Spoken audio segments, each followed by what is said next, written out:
America top boxing promoter Bob Arum may matinding announcement. Pinaaga ang laban ni Casimero Cuadro Alas at Naoya Inoue. Bago tayo magpatuloy mga kaibigan, pa-like and subscribe naman bilang suporta sa ating YouTube channel. Well mga kaibigan, napakainit po na pinag-uusapan sa Amerika, Pilipinas at sa Japan.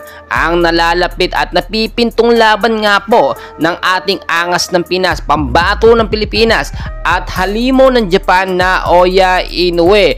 Well, nilinaw na nga po yan ni Bob Arum ngayong 2024 ay posibleng mas mapaaga ang kanilang match-up. Kompleto so far lahat ng pangangailangan. May mga nag-sponsor na po ng milyon-milyon at kahit nga po mga kilalang top boxing promoter din sa Amerika ay handang mag-sponsor at makihalubilo at makisama dito sa laban nga po ni Inoue at Casimero. Natural kasi pupusta sila sa laban. Well, kung titignan po ninyo ngayong kondisyon ng pangangatawan ni Casimero, angas ng Pinas. Eto naman si Naoya Inoue ay tilang hindi mapakali. Kahit sabihin natin kondisyon ang pangangatawan ni Inoue, kinakailangan niya magturok ng pain reliever para nga pampalakas daw niya at hindi tabla ng suntok ni Casimero. Well, as of now, alam naman natin napakatinding training ka. Kahit tamaan nga po ni Inoue itong si Alas, hindi tatalab sa kanya yung mga suntok dahil si angas ng Pinas ay sanay na sanay sa malalakas na suntok at mga sakit. Well mga kaibigan, yung final announcement nga po ay talagang ilalabas within this week or sa mga susunod na buwan dahil inaabangan na po yan ng husto.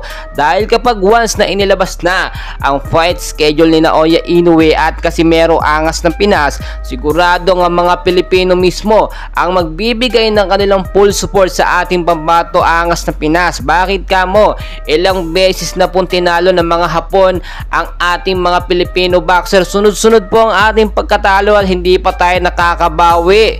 Ilan na ang natalo sa atin at napabagsak ng mga Hapon. At eto yung sinasabi natin na malaki ang laban ni Casimero angas ng Pinas dito sa halimaw ng Japan na si Inoue na puro turok lang at puro pagpapabigat lang sa gloves ang ginagawa.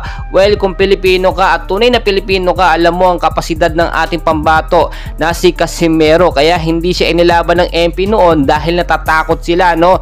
Dahil alam nyo naman ang boxing ay business din. Pero kapag ka may tapat na boksingero, lalaban po yan kahit maliit lang ang kanyang kitain. Basta maitaas lamang ang karangalan ng bansang Pilipinas. Kaya naman tuloy-tuloy ang ating suporta sa ating pambato angas ng Pinas. Si Casimero Cuadro Alas na po, no? Ang panibago talagang mag-aangat sa Pilipinas sa larangan ng boxing.